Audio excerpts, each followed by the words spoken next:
All right, so this deep dive, it's got me thinking. See, we're on about modern occultism, right? But we're not talking big picture theoretical stuff. We're diving into the life of someone who actually walks the walk. Ewell J. Juliana. Father, social worker, occultist. Talk about a blend, right? That's quite the combination. Yeah. And get this, his book, it's called Between the Stars and Earth, an Occultist in the Modern World. Oh, I like that.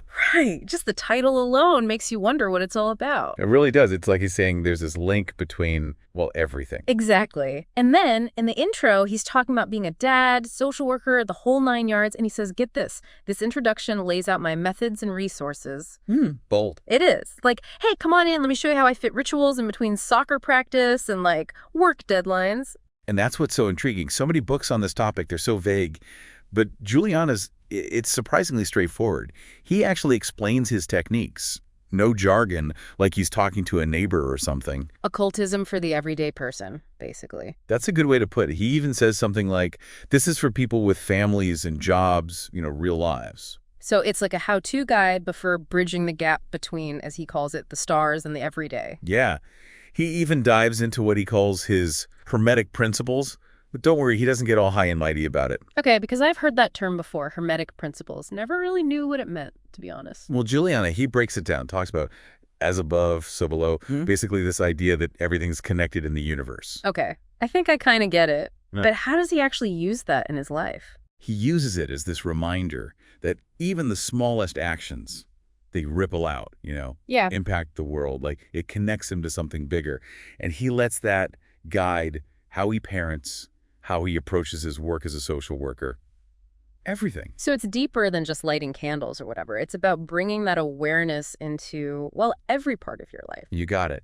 And he talks about meditation, visualization. Right. But I bet it's not what people picture, all that monk on a mountain stuff. Not at all. Yeah. He uses it for focus at work, for manifesting goals for his family. Totally relatable. So it's tools to be more present, more intentional, whether you're at the office or like making dinner. Exactly. And it extends to his family life, too. He even creates rituals around ordinary events. See, that's where I'm like, hold on a minute. Like meditation, sure. But rituals with the family? That's got to be a trip. You'd think so, right?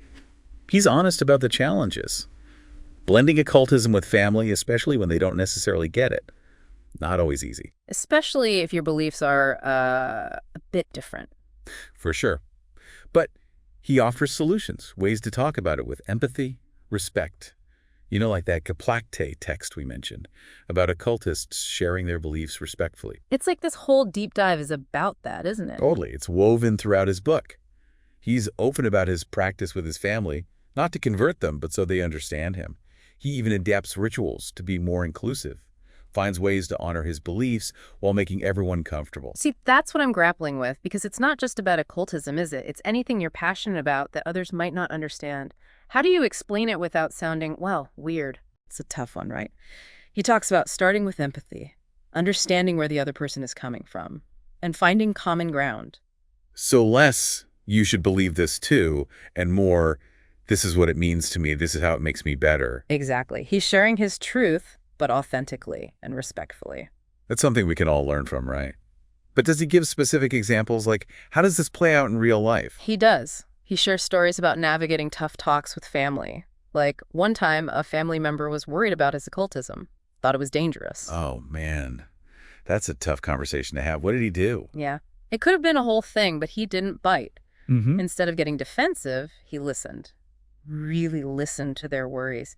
And then he talked about how occultism had actually helped him, made him more mindful, more compassionate. Showing, not just telling. Exactly. He even explained how some people get occultism all wrong, Yeah. He showed him his practice is about growth, connection, not some spooky, secretive thing. That takes patience. It's like he's saying, this is me, and I get where you're coming from, even if you don't get it. And that's why it works. He's not preaching, just trying to open up a dialogue, No, And it makes you think we've all been there, right? Trying to explain something we care about and crickets. It's about finding that common language, that connection. And maybe that's what drew him to occultism to begin with. Yeah. That search for connection, meaning. Yeah. Especially in a world that could feel so all over the place. That's a good point. And speaking of meaning, he also talks about making the practice fit his life, not the other way around. Okay. Like, there's this one story, he had to stop a ritual mid-flow because his kids needed him. But he just rolled with it. Didn't get frustrated or anything. Found another time, switched things up, showed that occultism doesn't have to be rigid. Right. Life happens, you adapt. Sometimes the most spiritual thing you can do is just be there for your family. 100%. And he's on a cycle, balancing everything. It's a journey, not a destination. This constant dance between his spiritual side and, well, life. But it's in that dance, that integration, that's where he finds meaning. So we've talked stars and earth, personal life, family. But what about work? How does this all fit in with being a social worker? Well, he doesn't get into specifics about clients and his beliefs, understandably, given his profession. Of course. But he does say that the principles of empathy, mindfulness, that interconnectedness, they're all over his approach to social work. So less about bringing rituals to the office, more about embodying those values? Exactly. Like they're universal truths, whether he's working with a family or just talking to a coworker. Interesting. It's almost like separating the techniques of occultism from the underlying ideas, those core insights. Yeah, and that's something we can all connect with. Even if occultism isn't your thing, finding ways to integrate our own passions, our beliefs, that's powerful stuff. Finding that harmony, that balance, who we are on the inside matching up with, well, the world. Right? Sometimes you got to be creative, adjust, go with the flow a bit. Like Juliana with his kids, right? Yeah. Sometimes the universe has other plans. Exactly. It's about presence, adaptability, finding that sweet spot between personal growth and, well, everyday life. Which brings us back, doesn't it? We're exploring how someone takes something seen as mysterious, secretive, and makes it ordinary. And Juliana shows us it's not about choosing one or the other. It's about bridging that gap. Stars and earth, inner world, outer world, it's all connected. And that's something we can all try to do, whatever we believe, right? Absolutely. Finding what resonates, what brings purpose, connection, and then weaving that into everything you do.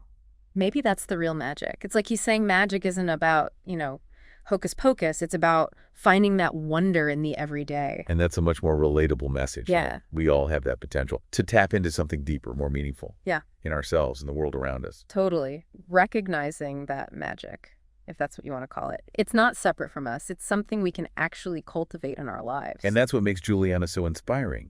He's not off in the shadows somewhere. He's a dad, social worker, living a normal life, but with this rich spiritual side.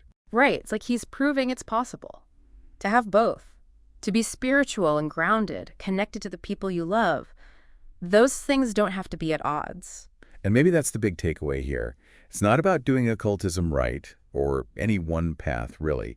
It's about finding what clicks with you, what speaks to you, and then weaving that into your life in a way that feels real, authentic. So to everyone listening, think about that. What sparks that wonder for you? What gives you that sense of meaning? And how can you bring that into your everyday, not as some separate thing, but as part of who you are? It's a journey, that's for sure, but it might just lead you to some magic in the most unexpected places. And on that note, we're going to wrap up this deep dive. Until next time, keep exploring, keep asking questions, and keep looking for those connections that make life a little brighter, a little more interesting.